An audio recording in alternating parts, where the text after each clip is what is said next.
हाँ वो स्टेशनरी की दुकान से वो स्टिकर चाहिए अभी, तो मैं ले आता हूँ, अभी थोड़ी देर में भिजवाऊंगा। आपकी तो क्लास चल रही है ना, मैं ले आता हूँ अभी जाके। कौन सा दुकान पे जाएगी? यहीं पे जो पास वाली है।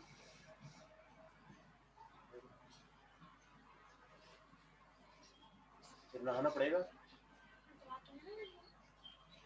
अब देख लो ठीक से जाएगी फिर, हाँ, समझ के दीदी को भी जाएगी। लेके चले है जाओ। दीदी को भी लेके चले लेके चले जाओ। चलो दीदी।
Today, in the subject of the intellectual property right, we discuss about the constitutional aspects of the property.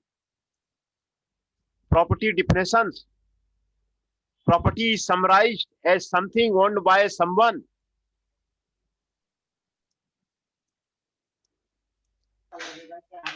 which may be tangible or intangible in possession. There are two kinds of the property. आदमी से पूरा पानी निकालेंगे। और उसका क्या हिसाब किताब है छाती का, और वो जो लीवर से फूट रहा है उसका? दारू पियो मस्त जी भर के।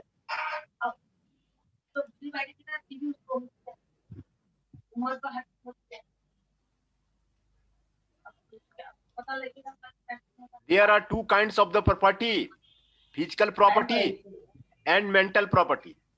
जब ये हुआ था लॉकडाउन तब कितनी महंगी हो रही थी दारू, तब तो खेचम खेच पी रहे थे।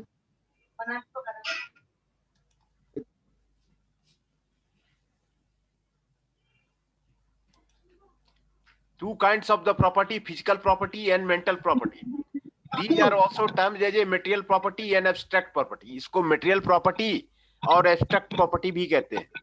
The material property deals with matter and has two kinds: movable and immovable property. Movable property means the owner is free to authorize others to use his property in cars, vehicles, cameras, etc. Immovable property means the property is not transferable, e.g. land and house.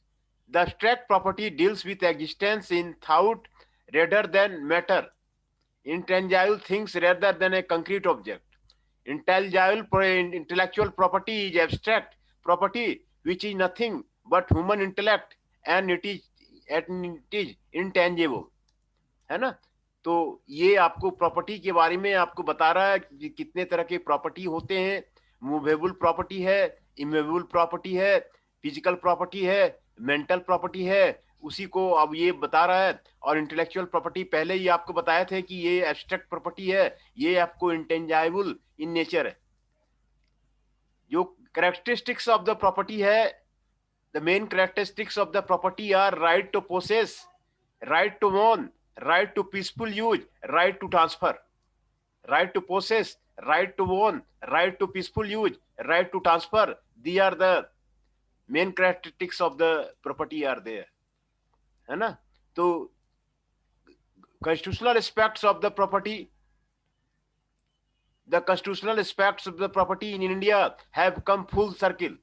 It started as a legal right against arbitrary state action insofar it limited the colonial state's power to take away an individual's property except when this was done pursuant to valid the law for a public purpose and for just compensation, है ना। The right was enriched in series of colonial legislation. कई colonial legislation बने, start with the Bengal Regulation Act 1824 and Community in the Land Acquisition Act 1894. कई colonial आपको legislation बना है भारत में, और ये जो आपका शुरू हुआ है आपको बंगाल रेगुलेशन एक्ट 1924 से शुरू हुआ है। The right was later elevated to the status of interest or constitutional right by Section 299 of the Government of India Act 1935. 1935 में government of the India act 1935 section 299, इसमें जो है right was later elevated to the status of the interest और constitutional right, ये आपको उसमें दिया गया। When the constitution was adopted in 1950, the right to property was elevated to the status of the fundamental right. जब India को independence मिला, जब कॉन्स्टिट्यूशन बना, तो 1950 में आपको फंडामेंटल राइट का उसको दर्जा गया, which ensured that the state could not legally remove the limitation imposed upon its power to acquire property and made the right judicially reviewable. जो कि आपको power to acquire property and made the right judicially reviewable, ये आपको जो है ये आपको किया गया। However, through a series of constitutional amendment was done. उसके बाद series of जो है constitutional amendment was done, exception were carved out of the fundamental right to property, as a result of which some of the limitation on the state's power acquire property, specifically the requirement to pay market value compensation, did not apply in particular cases. The 44th constitutional amendment in 1978 deprived the right to property of its fundamental right status, thereby making the limitation on the state's power to acquire property not justifiable. However, in the last 5 years, there have been attempts made judicially to restore the right to its fundamental right status as it existed before the 44th Amendment. Simultaneously, the requirement of the public purpose compensation have been strengthened legislatively through the repeal and replacement of the Land Acquisition Act 1894. Land acquisition act में आपको बना था, उसमें आपको public purpose के लिए compensation के लिए ये इसके लिए आपको जो है आपको लैंड बना था by the LAR 2013. The LRR Act amended by the three promulgated LR Amendment Ordinance with a year of the enactment and yet the inability of the government to garner parliamentary support to pass the LAR Amendment Bill 2015 into law testify to the intense social political contention around the contours of the right to property, both as a legal and constitutional right.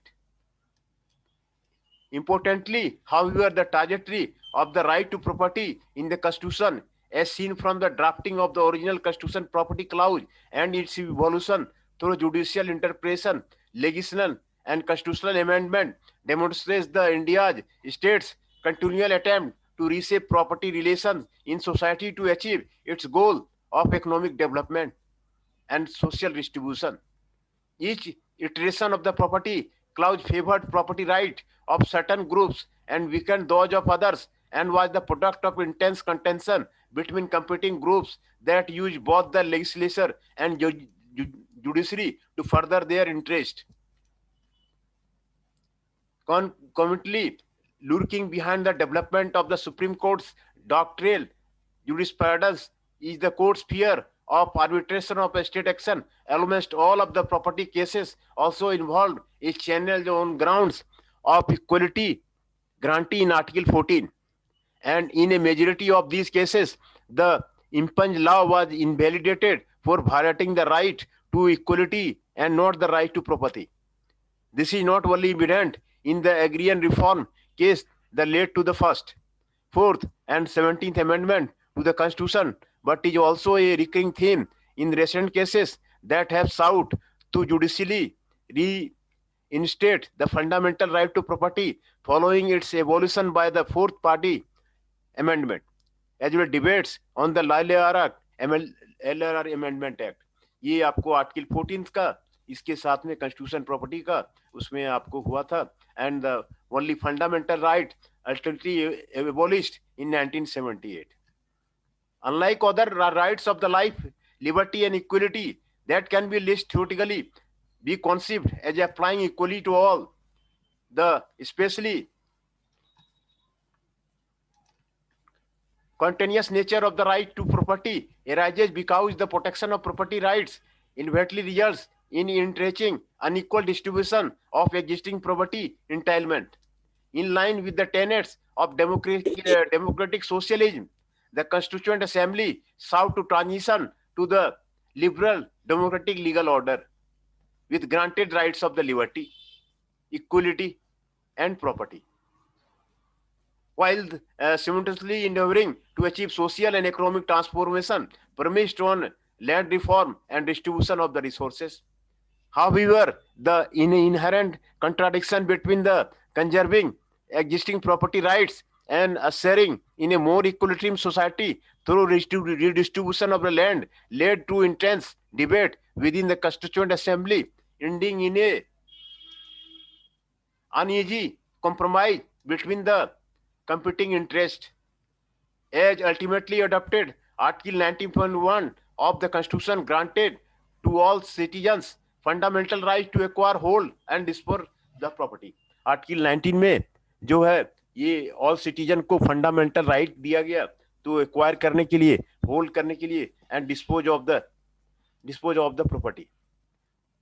The right was, however, to subject reasonable restriction by the Union State Legislature in the public interest stipulated in Article 19.6. Article 19.6 में the right was, however, subject to the reasonable restriction by the Union and State Legislature.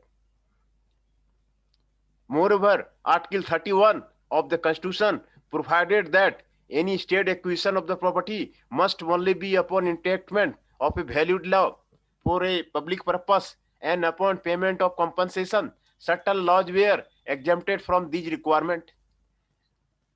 Article 31 में constitution provide किया about the state acquisition of the property must only be in enactment of a valid law for a public purpose, and upon payment of compensation, certain laws were exempted from these requirement. The fundamental right to property in the Constitution in 1950 and Section 299 of the Government of India Act, ये आपको इसमें किया गया 1950 में, कहीं ये constitution में change किया गया, सेक्शन 299 आपको लाया गया, गवर्नमेंट ऑफ इंडिया एक्ट में लाया गया. Article 31 was taken almost written from the section 299 of the Government of India Act 95. Government of India act में आपको आर्टिकल 31 ये आपको लाया गया, सेक्शन 299 लाया गया, बट विद सर्टेन की differences that greatly strengthen the protection of the certain kinds of the property. Certain kinds of the property को ये आपको इसमें आपको क्लियर किया गया. Right in post independent India and weekend those of others. Section 299 in turn gave constitutional or interest status to the restriction on the state's power of compulsory takeover of land that had been inherent in a series of colonial legislation starting from the Bengal Regulation 1824 and culminating in the Land Acquisition Act 1894. Section 299 of the Government of India Act had provided in the relevant part, no person shall be deprived of his property in India save by the authority of law. ये आपको section 299 में आपको India government act में वो उसमें आपको लाया गया सेक्शन 299 है ना. सेक्शन 299 आपको 1935 1950 में आपको ये आपको लाया गया था. उसके जो आपके साइलेंट पैरामीटर्स हैं यही है. neither the federal nor the provincial legislature shall have the power to make any law authorizing the compulsory acquisition for the public purpose of any land. Neither the federal जो government को भी नहीं है और nor provincial legislature उसको भी नहीं है to make any law authorising compulsory acquisition for public purposes of any land. जो public purpose of the any land है उसको और एनी कमर्शियल और इंडस्ट्रियल अंडरटेकिंग उसको जो है उसको एक्वायर करने का ये नहीं है unless and law provides for payment of compensation for the property acquired. Sir hello. हाँ बोलिए. Hello sir. हाँ सर मैं 5 मिनट बाद सर क्लास ज्वाइन करता हूँ. अच्छा ठीक है ठीक है ठीक है सर अभी एग्जिट जा रहा हूँ. ठीक है. हाँ ठीक है कोई नहीं आप ज्वाइन कर लीजिए.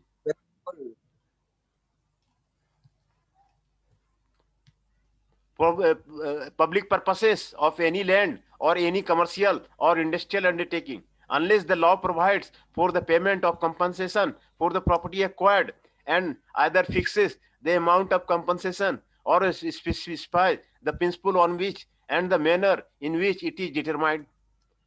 No will or amendment making provision for the transference to the public ownership of any land or for the extinguishment or modification of rights therein, including rights or privilege in respect of the land revenue, shall be introduced or moved in either chamber of the federal legislature without the previous sanction of the Governor General in his discretion, or in a chamber of the provisional legislature without the previous sanction of the Governor in his discretion. It was previously this colonial agency that the Constituent Assembly tried to reverse in the drafting of Article 31. Article 31 में जो आपको provisions दिया हुआ है ये यहाँ पर आपको मेंशन किया गया है. The Constitution Assembly debate on the drafting of Article 31 had centered on the following aspects of the provision. How do we balance the individual right to property with social and economic reform? कैसे जो है individual right of जो property का है कैसे जो है balance कर सकते हैं सोशल इकोनॉमिक रिफॉर्म को. Whether the meaning public purpose should be restricted to government purpose और could also include within its ambient border social purposes. Public purpose का मीनिंग आपको क्या है और आपको restricted to the government purpose उसका meaning क्या है. Could also include with ambient border social purposes. What constitutes an acquisition or deprivation of property? that would justify payment of the compensation. What do you mean by compensation and fair, equitable and just? इनका मतलब क्या हुआ? Who would be the ultimate arbiter of the quantum of compensation and the form in which it would be paid? है ना? Who would be the ultimate arbiter of the quantum of compensation and the form in which it is paid? As finally adopted, Article 31 provided as follows. No person shall be deprived of his property save by the authority of law.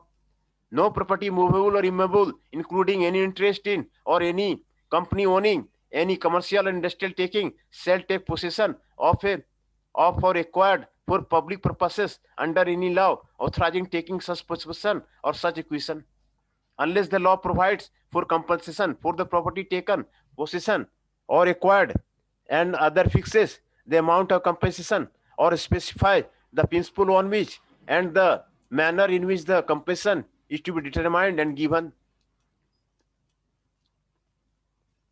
ये आपको article 31 में ये आपको ये सारे दिए हुए हैं. आर्टिकल 31 ये आपको प्रॉपर्टी के लिए बना हुआ है, उसमें सारे ये दिए हुए हैं. No such law as referred to as clause 2 made by the legislature of a state shall have effect unless such law, having been reserved for the consideration of the president, rejects his assent. If any bill pending at commencement of this constitution in the legislature of a state has, after it has been passed by such legislature, has been reserved for the consideration of the president and received his assent, then notwithstanding anything in this constitution, the law so assented to shall not be called into question in any court on the ground that is contravenes the provision of the clause. Nothing in clause 2 shall affect the provision of any existing law other than a law to which the provisions clause 6 apply. The provision of any law which the state will hereafter make for the purpose of imposing or levying any tax or any penalty, for the promotion of the public health or the prevention of the danger to life or property, in pursuance of any agreement entered into between the government of the domination of India or the government of India or the government of India and that any other country, otherwise with respect to the property declared by law as a evocative property. Any law of the state enacted not more than 18 months before the commencement of the constitution may within the 3 months of such commencement. 3 month का जो commencement है वो आपको state board more than 18 months के ये आपको होगा submitting the to the president for his certification, and therefore if the president of the public notification so certifies, it shall not be called in question in any court on the ground that it contravenes the provision of the clause 2 of this article, or that it has contravened the provision of clause 2 of section 299 of the Indian Government Act 1925. There are two other important differences between the section 299 and article 31.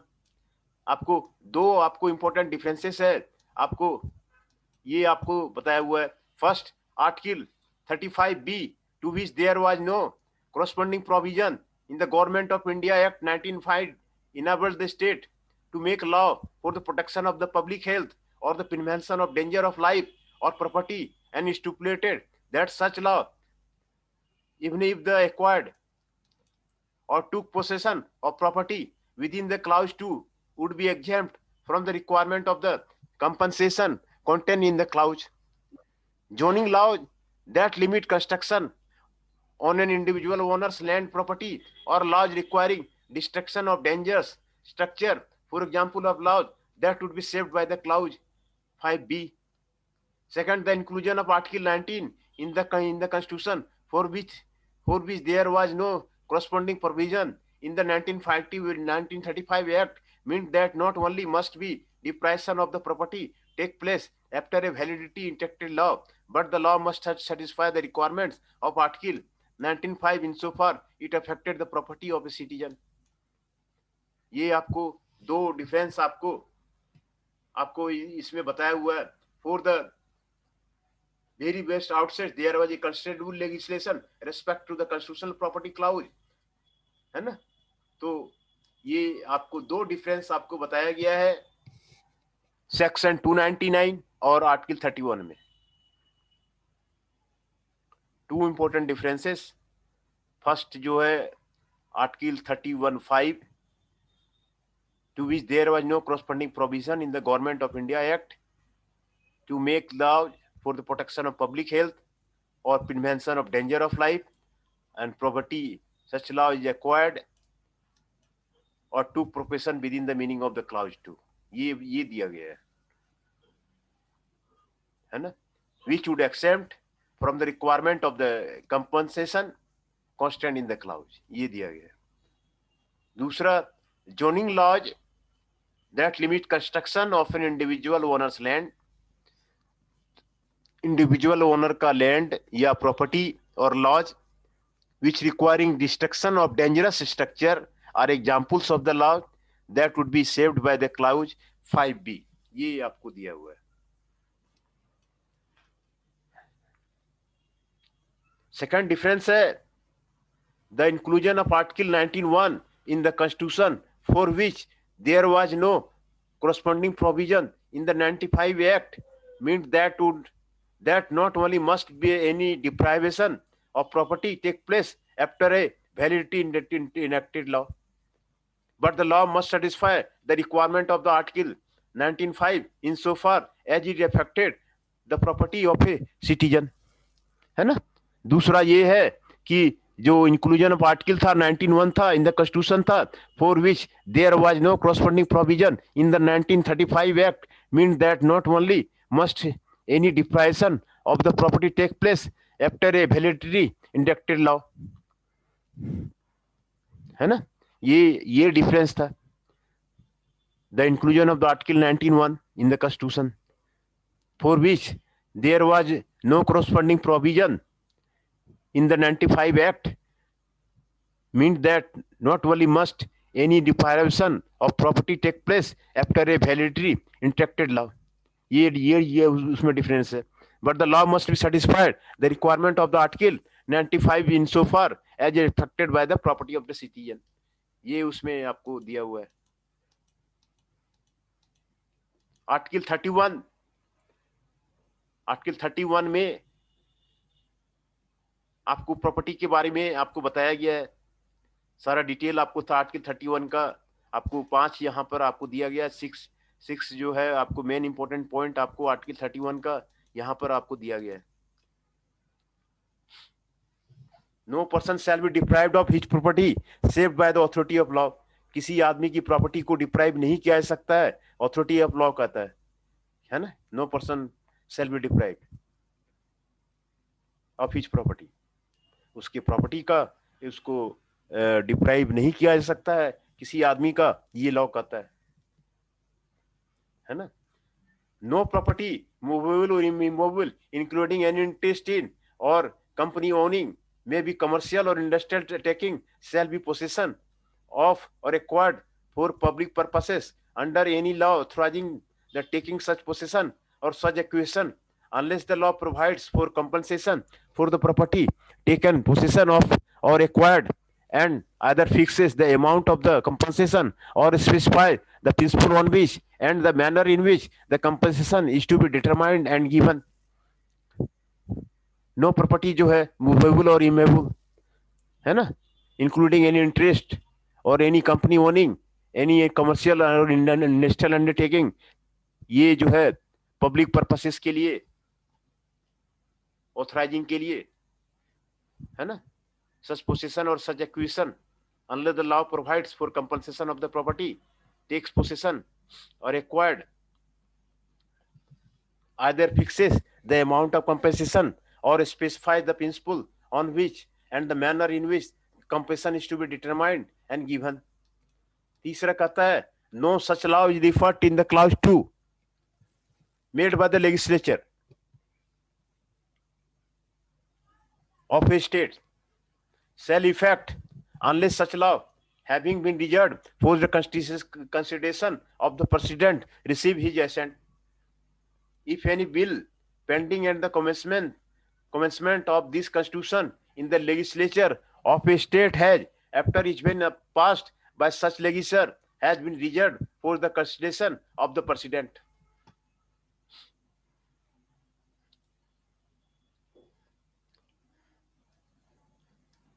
Nothing in clause 2, the provisions of any existing law rather than a law to which the provisions of clause 6 apply. The provision of any law which the state will hereafter make for the purpose of imposing or levying any tax or penalty, for the promotion of public health, for the prevention of danger to life or property, in pursuance of any agreement into between the government of Dominion of India or the government India or government of India in either country otherwise the respect of the property. ये article 31 आपको कह रहा है.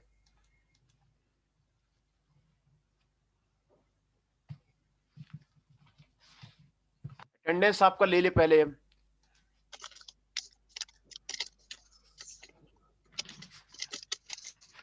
Hello sir. हाँ sir आकाश बोल रहा हूँ. हाँ बोलिए.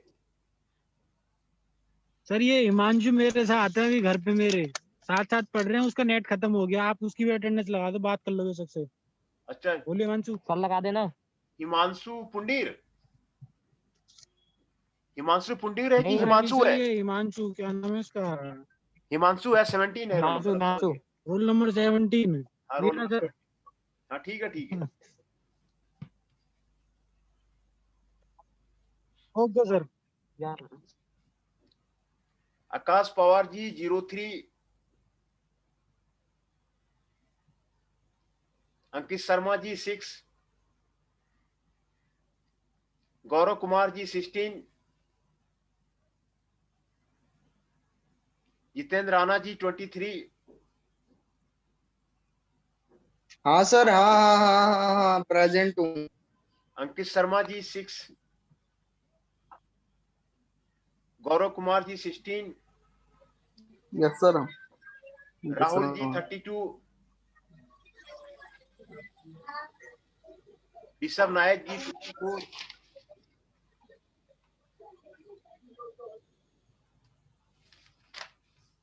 अभिषेक दुबे जी 2, चंदन शाह जी 8, जैनेश चौहान जी 22, कार्तिक प्रासर जी, नंदिनी गुज्जर जी 29. ये 11 पार्टिसिपेंट्स हैं. आकाश पवार जी 03, अंकित शर्मा जी 06, गौरव कुमार जी 16, जितेंद्र राणा जी 23, राहुल जी 32, ऋषभ नायक जी 54, अभिषेक दुबे जी 2, चंदन शाह जी 8, जैनेश चौहान जी 22, कार्तिक पराशर जी एंड नंदिनी गुज्जर जी 29. अरे उसकी तो लगा दे हिमांशु की. हाँ हाँ लगा दी हिमांशु की लगा दी. Okay sir.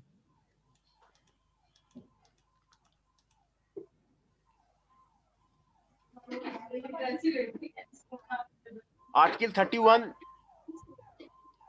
31 ये debate on the drafting centred on the following aspects of the provision. Sir ambulance आ गई क्लास में. How to balance the individual right to property. Individual right to property को कैसे बैलेंस किया जाए with social and economic reform के साथ में. Whether the meaning of the public purpose should be restricted to the government और purpose और could also include within the ambient broader social purposes. What constitutes an acquisition or deprivation of property? What do you mean by the compensation fair, equitable and just? Who would be the ultimate arbiter of the quantum compensation and the form in which it would be paid? दूसरा, section 29 of the Government of India Act had provided the relevant part. Section 29. Attendance हो गई. हाँ हो गई. आपका क्या roll number है? Sir 23, Jitendra Rana. हाँ हो गया, जितेंद्र राणा जी का हो गया. Okay sir, thank you. तो सेक्शन 29 में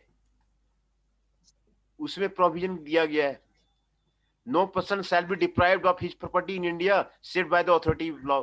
किसी आदमी की प्रॉपर्टी को डिप्राइव नहीं कर की इंडिया में नहीं किया सकता है अथॉरिटी ऑफ द लॉ, है ना, सेक्शन 299 में भी दिया हुआ है। Neither the federal nor a provisional legislature shall have the power to make any law authorizing the compulsory acquisition, है ना, public purposes of any land, है ना। फेडरल को और उस प्रोविंशियल लेजिस्लेचर को भी जो है have a power to authorizing the compulsory acquisition को वो करने के लिए आपको उसको दिया हुआ है, कमर्शियल लैंड और इंडस्ट्रियल अंडरटेकिंग ये करने के लिए दिया हुआ है। नो बिल और amendment making provision for the transference to the public ownership of any land for the adjustment of modification of the rights including in respect of this one, ये आपको दिया हुआ सेक्शन 299 में दिया हुआ है ना। तो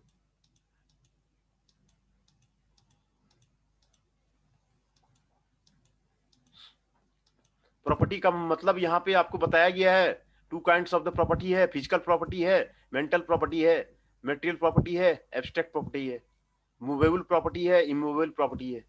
मूवेबल प्रॉपर्टी का मतलब है authorised owners to use the property, cars, vehicles, camera. Immovable property का मतलब है लैंड, हाउस, है ना। इंटेलेक्चुअल प्रॉपर्टी का मतलब है abstract, human intellect and it is intelligible, ये आपको इंटेलेक्चुअल प्रॉपर्टी है।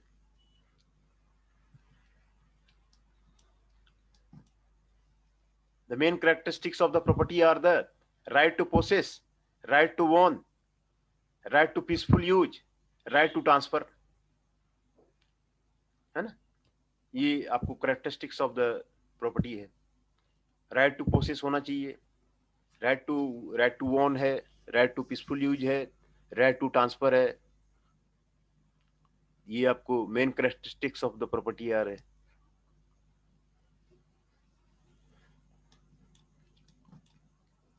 Constitutional expect of the property जो है, पहला आपको colonial legislation Bengal regulation act में 1824 में आपको शुरू हुआ था, लैंड एक्विजिशन एक्ट 1894 में उसके बाद बना, फिर है ना, फिर द कॉन्स्टिट्यूशनल राइट दिया गया सेक्शन 299 का गवर्नमेंट ऑफ इंडिया एक्ट 1935 में, है ना, कॉन्स्टिट्यूशनल राइट दिया गया।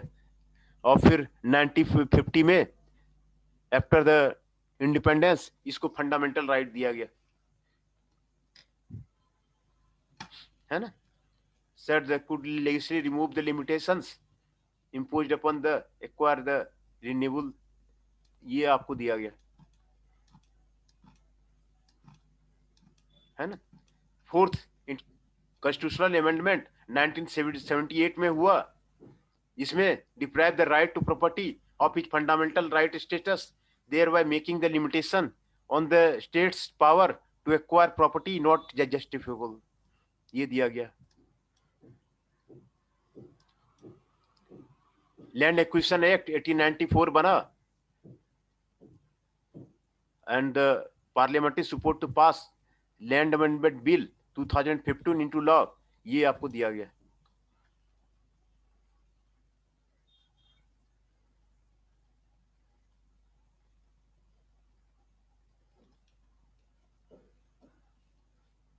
Through judicial interpretation, legislation and constitutional amendment demonstrates the Indian state's constitutional attempts, ये आपको दिया गया, है ना। Article 41, article 14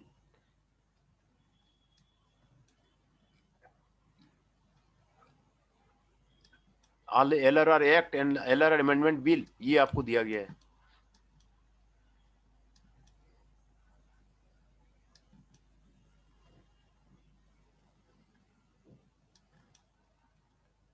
As ultimately adopted, Article 19(1) of the Constitution granted to all citizens and fundamental right to acquire, hold and dispose property, ये आपको दिया गया, आर्टिकल 19(6) से दिया गया, है ना।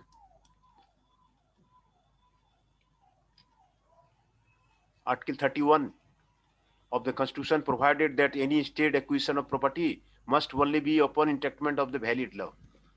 ये आर्टिकल 31 में आपको दिया गया है, for public purpose and upon payment of the compensation, ये आपको दिया गया है।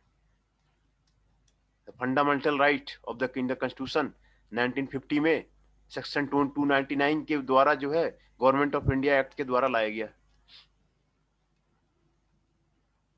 है ना, सेक्शन 299 का ये आपको यहां पर दिया हुआ